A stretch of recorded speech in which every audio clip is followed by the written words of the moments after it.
Welcome to Let's Talk a Little Shop, a podcast created by ASD Market Week. Let's Talk a Little Shop aims to help small businesses navigate the rapidly changing retail landscape. Whether you own a brick and mortar store, are an online seller, or both, this podcast provides tangible strategies to keep your cash register ringing. Hi everyone, it's Michaela, and I am back today with someone that I want all of our retail audience to know from ASD. She is a very important person. She is the queen bee of attendee relations and buyer needs, and I'm going to let her self-introduce. Michaela, I love it. So I am Stephanie. I've been in the trade show industry / world for about 14 years. And I have recently come back to ASD Market Week in a new position, Buyer Relations Director. So I'm so excited. I love this show. It's so unique, and getting a chance to work with attendees from all over the world, it's just so inspiring. Like, I'm so happy.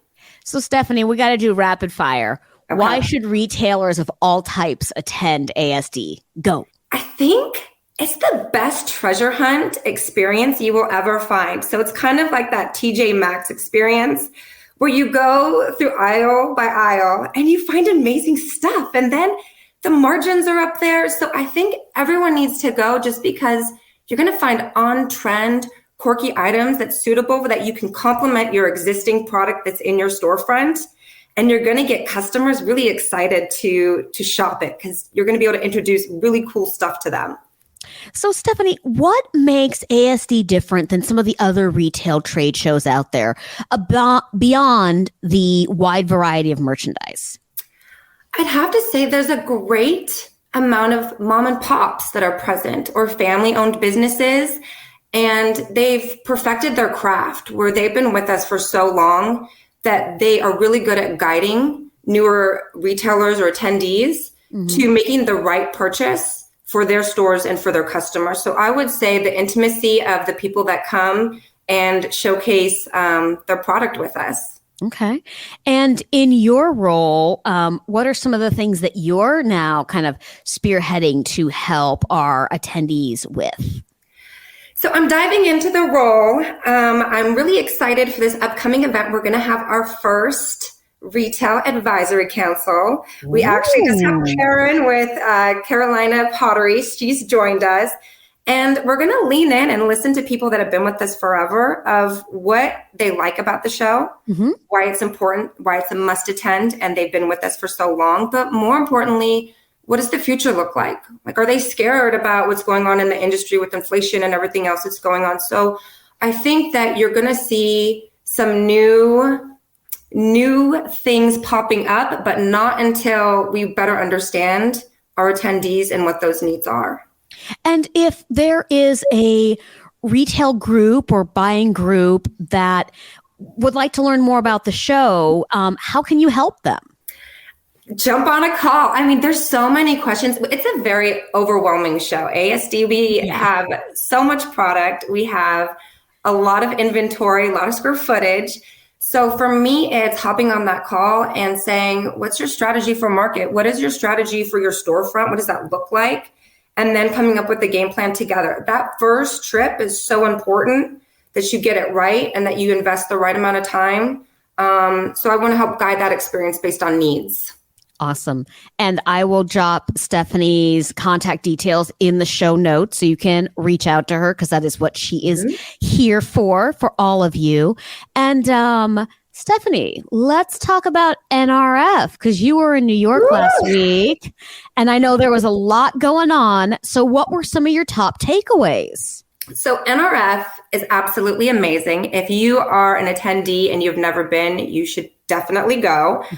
Standing room only. And it was so nice because from a global aspect, so many international attendees were present, which we really haven't seen for a couple of years. So that's been great. And the sessions and the content, it really focused on people being very authentic to their brand.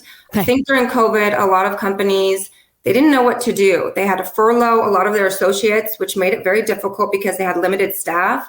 But then it became, who are we and why should somebody continue to shop our establishment?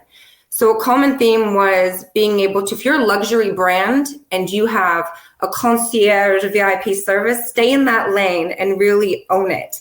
If you're a discounter, what can you do from like an omni-channel standpoint of really making that person purchasing have a seamless experience? They don't want to know that they have or that they're working with technology. They want to understand that whatever I'm doing, it's just so easy and I can't wait to buy more. So between the apps, the online coupons, having storefronts that are really easy to shop and navigate, those were really two big picture items. Okay, so let's dig into those a little bit. When you say storefronts that are easy to navigate, is that online, in person, or both? Both. Okay. So the omnichannel experience is making sure that your storefront also matches whatever you have from an online or app standpoint. Okay. So you want to make that person just feel very comfortable, whether they decide that they want to shop on that app and then be able to pick it up in 2 hours at that store, or they're in the mood to get away from the household. I'm a mom of two. I want to get away from my kids sometimes. And, it's nice. It's nice to go to a brick and mortar and just be able to take it all in and find things that maybe you're not used to purchasing. All right. And in that, so it sounds like this is reinforcing some of our other experts about merchandising is key. So they need to have a good mix. They need to have things that turn regularly. So was there any conversation around like product trends or general merchandising trends that kind of popped in that caught your interest? Actually, what's not new merchandise, which is very, very valuable and very important, but there was actually a really good discussion on resale and sustainability. Ikea nailed it. And they were talking about their program where you can bring in your gently used or maybe overused furniture and you could take it on in and you get a credit. They'll fix up your furniture so that the next person can enjoy it, right, at a discounted rate. But what they found was that by offering that service, that person that turned in that used furniture would then go shopping and they would increase their basket size because they were looking for the brand new fresh sheets. They wanted something cool, like a new picture on the wall. And so they spent more money just by offering the resale program. And they felt really good as a consumer and somebody from the environment standpoint that they were doing good for the earth, which is great. I love that. And we just had a huge piece on that about, the whole secondhand and resale market. So I'm going to just slide into Stephanie's thunder real quick. And we'll drop the links to that in the show notes. But also remember, like so many of you have small businesses, even if you have a couple stores, you have so many options to capitalize on resale and secondhand, adding in antiques, adding in vintage, adding in, reclaimed wood goods made by somebody locally.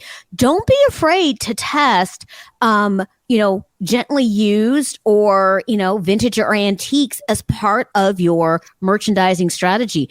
Because you know what? Those things are one of a kind. Those are hard to find. And if you don't have a good flea market or a series of antique shops, you can use Etsy. You can use eBay. There are so many cool finds. I mean, you can even go to your local Goodwill, or we have like Value Village out here on the West Coast in the Washington area. Don't be afraid to try it. It could really lend some very unique and surprising impacts to your cash register and cash flow. And it's kind of that whole reimagining your storefront. I love it. So Madewell, they did a pop-up shop. They used a part of their store. Love Madewell. They weren't utilizing that space. And they did this pop-up. So they encouraged everyone because they partnered up with ThredUp. So they do all the gently used clothing and they're recycling it that way. But they had workshops. So it taught you how to mend. Like if your denim had a tear in it, they taught you how to mend it. They taught you how to care for your denim. So it became this whole experience in which it was really interactive. They were able to use space that wasn't being used. And the customers just left feeling really, really good. And they learned something, which is great. Yeah, I love that. And so what else kind of, you're talking about kind of app culture. You were talking about kind of creating these frictionless experiences. What were some of the other themes that you were hearing and trends that you were hearing at NRF in some of those sessions? So one of them, this is a storefront idea that's super cute. And it is called, the company is called Camp. Okay. And they are based off in New York. And it's for this whole experience for the family, right? So you can buy your tickets and everything before you get there. But it's this small little room that has, everything's interactive for kids. So if there's like a shopping cart, it's like a little mini one. And the kids can touch it, they can play with it. And then there's this secret door. So the kids can then go through this secret door, right? And it goes into this really big room. And they put on plays. So they had Encanto as their monthly theme. And so the family got to all go through the doors. They sat, they did this theater-like production. And then afterwards, they got to buy all the products, whether it was the dress that the little girl was wearing or if there was a wand. Super cool. So I think that, again, just redefining experiences for the family and making them want to go to a store. Or let's say you can't go to a store and you're sick and you really want to pick something up, using your storefront in a capacity where you can go on an app, you can type everything in that you need, and then you can have somebody put it in your trunk without having to touch it. That's gonna keep being a theme for 2023 and beyond. It's just the convenience and the ease of everything. So Stephanie, it seems like the key theme this year at NRF was like the resurgence of physical retail. Talk to me more about that. Was there anyone doing some really amazing stuff or examples at NRF talking about how they're, kind of reinvigorating that store experience?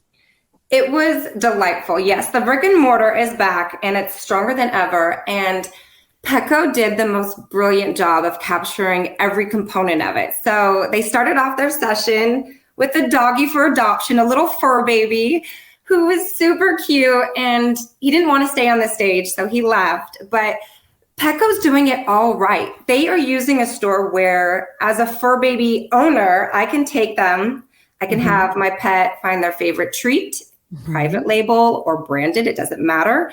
They get to have lessons trained, right? So training that puppy so maybe they're not eating or trying to chew you up.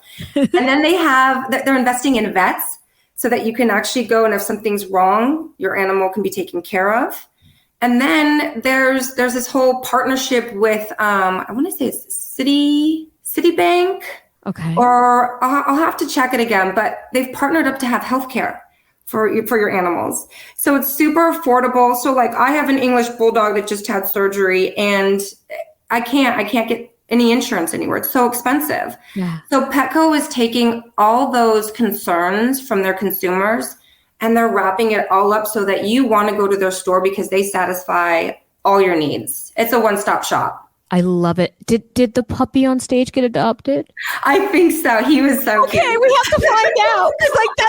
That's what I mean. OR's done that, right, in the past, where Outdoor Retailer is one of our sister shows, but they've partnered with rescue groups to find fur babies, especially dogs, homes with right families. So, oh my gosh, we'll find out and let you guys know. And it'll be interesting because Petco's also going rural. So their stores that they're opening up are now going to include chickens and horse care items and all that kind of stuff. So they are definitely turning the page and investing even more for bigger stores. So coming at you for 2023 and 2024, get excited. I think Petco needs to be at ASD because we have a whole section with all that. I love it. I mean, that's a really interesting evolution, right? Like that's going beyond just a standard city person who owns, maybe cats, dogs, fish, or whatever, because more people are moving out to the country. Right. More people are doing homesteading and doing, small scale livestock. And that is, chickens, rabbits, things like that. That's amazing. You know me, I have, 3 horses. So I'm excited. Very, very cool. So Stephanie, what was one more really, really exciting thing from NRF that you can share with everybody today? This is a good feeling one. So associates, right? In the past, we talked about staff, employees. Yeah. That is not a word that was used while being at NRF. And again, post-COVID, so many associates went through the ringer where they lost their jobs, they were furloughed. So really a lot of the bigger companies are looking to reinvest in those associates and they want to do training. Great example of it is that Whole Foods, they are doing a cake decorating mentorship programs. So they are using their store and they're encouraging people who want to use this as like a future craft for them. Yeah. They're teaching them and training them how to make these eloquent cakes. And so, and doing all these things. And so that way, if their entrepreneurial spirit someday leads them that they want to do their own shop, they're going to get trained in that skill set. Same thing with Lowe's. Lowe's wants to make sure that there's training to be the next electrician or the next plumber. So I think a big thing is reinvesting in your associates, letting them learn new experiences and seeing how they can grow for the future within that company or outside the company. That's amazing. Yeah. Earlier this year, Deanna McIntosh and I talked about, employee development and retention, like, helping them help you by supporting some of their dreams and their interests and growing together, or incorporating their ideas of how to do things better on the store floor, since they are the daily front line. If you might be a little bit more removed if you're further along in your business. So I love to hear that that's also ringing true on a larger scale. It's so good. And you're right. If you have happy employees or happy associates, like that's your forward-facing brand, right? You want them to be smiling and offering support to every person that comes into your storefront. So it was really good, really positive to hear so many bigger brands say that that's a primary initiative for their company. I couldn't agree more. So Stephanie, in our last few moments together, give me the thing that you love the most about ASD. I'm going to say, again, the people. The people are so delightful. If you take a moment to just walk down an aisle, whether it's an exhibitor, an attendee, somebody from press, an ASD staff member, everyone is just so warm and welcoming and knowledgeable and are ready to have a conversation with you. So I think that there's no like big walls. You don't feel like you can't go have a conversation with someone. You feel like no matter what, there's no stupid questions, and I can ask about your product and you're going to tell me everything I need to know about it. And it's going to be fun while you walk me through the steps. So ASD is all about the people and the connections and the great product. I love it. I love it. So you guys, the show is less than a month away. If you still haven't registered, registration is open. Click the link below and we would love to see you there. And Stephanie and I will be on the show floor looking amazing and would love to spend some time with you if you want to walk it with us, or if you need some advice, or even to find stuff, because that's what we do. All right. Thanks, Stephanie. Thank you so much, Michaela. Thanks for listening. To learn more, visit ASD Market Week at asdonline.com. To listen to more great episodes, be sure to subscribe to this podcast on iTunes, Google Play, Amazon, or Spotify, and make sure to rate us too.